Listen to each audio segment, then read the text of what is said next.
Assalamualaikum warahmatullahi wabarakatuh. Saya Pevita Yolanda, NPMC 1A017046, jurusan Ekonomi Pembangunan, Fakultas Ekonomi dan Bisnis Universitas Bengkulu. Baiklah, saya akan mempresentasikan hasil proposal saya yang berjudul Analisis Pengaruh Pertumbuhan Penduduk, Pertumbuhan Ekonomi, Tingkat Pengangguran, dan Tingkat Inflasi terhadap Tingkat Kemiskinan di Provinsi Bengkulu.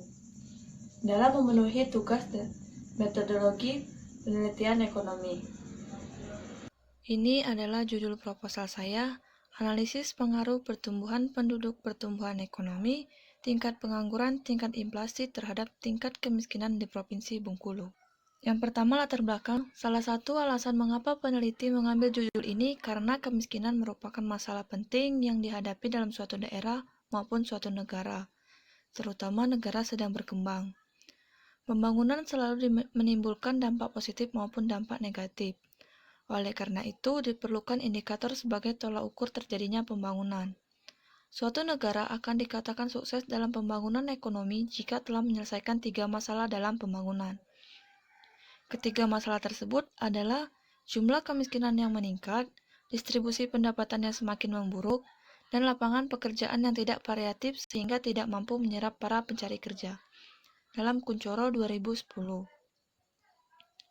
Menurut data dari BPS, tercatat di Provinsi Bengkulu, jumlah penduduk miskin pada 3 tahun terakhir ini mengalami peningkatan. Hal ini dapat dilihat di mana perkembangan tingkat kemiskinan di Provinsi Bengkulu memperlihatkan tren peningkatan dari 18,30% pada tahun 2010 menjadi 18,34% di tahun 2013. Dalam 3 tahun berikutnya, tingkat kemiskinan di Provinsi Bengkulu mengalami penurunan pada keadaan September 2019. Tingkat kemiskinannya menurun menjadi 15,23%. Dengan melihat keadaan tingkat kemiskinan di Provinsi Bengkulu tahun 2019 yang bisa dikatakan menurun dibandingkan tahun-tahun sebelumnya, sementara itu berdasarkan tempat tinggal, jumlah penduduk miskin di beberapa kabupaten khususnya pedesaan masih tinggi, sehingga angka kemiskinan Provinsi Bengkulu masih cukup tinggi di atas 15% dibandingkan angka kemiskinan nasional, yaitu 9,22% pada September 2019. Terdapat banyak faktor yang mempengaruhi tingkat kemiskinan dimulai dari pertumbuhan penduduk yang setiap hari semakin meningkat, yang akan membuat lapangan pekerjaan tidak dapat menampung jumlah tenaga kerja, serta dipengaruhi pertumbuhan ekonomi yang menyebabkan naiknya harga-harga komoditas di setiap tahunnya yang akan mengakibatkan kemiskinan. Dari beberapa permasalahan di atas, peneliti ingin mengetahui seberapa besar pengaruh pertumbuhan penduduk, pertumbuhan ekonomi, tingkat pengangguran, tingkat inflasi terhadap tingkat kemiskinan di Provinsi Bengkulu. Kajian pustaka, landasan teori. Tingkat kemiskinan atau poverty line merupakan persentase populasi keluarga yang pendapatannya di bawah satu tingkat atau angka yang disebut kemiskinan atau garis kemiskinan. Dalam penelitian ini, peneliti menggunakan teori lingkaran setan kemiskinan menurut Nursky dalam Kuncoro 1997.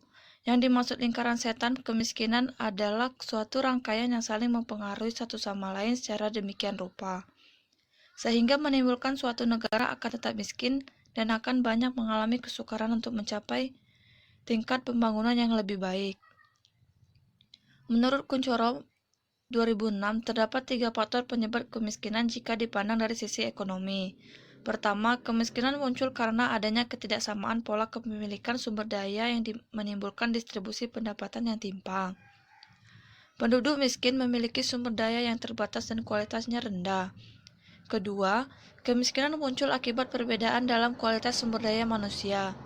Kualitas sumber daya manusia yang rendah berarti produktivitasnya rendah, yang pada giliran upah rendah, nasib yang kurang beruntung, adanya diskriminasi atau keturunan. Ketiga, kemiskinan muncul karena perbedaan akses dalam modal. Ketidaksempurnaan pasar, keterbelakangan, ketertinggalan sumber daya manusia akan menyebabkan produktivitasnya rendah, dan produktivitas rendah akan menyebabkan pendapatan rendah. Pendapatan rendah akan mempengaruhi tabungan yang rendah dan akan menyebabkan investasi rendah. Kembali lagi ke investasi rendah akan menyebabkan ketidaksempurnaan pasar, keterbelakangan, ketertinggalan sumber daya manusia, dan akan berjalan seterusnya seperti itu. Metode penelitian dalam penelitian ini adalah jenis penelitiannya Penelitian ini adalah penelitian eksplanatori yang menjelaskan pengaruh variabel bebas independen terhadap variabel terikat dependen. Dalam penelitian ini, menjelaskan pengaruh variabel bebas yaitu pertumbuhan penduduk, pertumbuhan ekonomi, tingkat pengangguran, dan tingkat inflasi terhadap variabel terikat yaitu tingkat kemiskinan di Provinsi Bengkulu. Jenis dan sumber datanya. Jenis data yang digunakan adalah data kuantitatif berupa data sekunder dengan jangka waktu 9 tahun dari tahun 2010 sampai 2019 yang diperoleh dari Badan Pusat Statistik Provinsi Bengkulu. Dalam penelitian ini adalah menggunakan metode analisis data kuantitatif dengan alat analisis regresi nilainya berganda yang menggunakan bantuan software SPSS 16.0 dengan melakukan uji asumsi klasik, uji statistik, dan koefisien determinasi atau R². Baiklah, itulah tadi hasil presentasi saya. Bila ada kekurangan, saya mohon maaf. Terima kasih. Wassalamualaikum warahmatullahi wabarakatuh.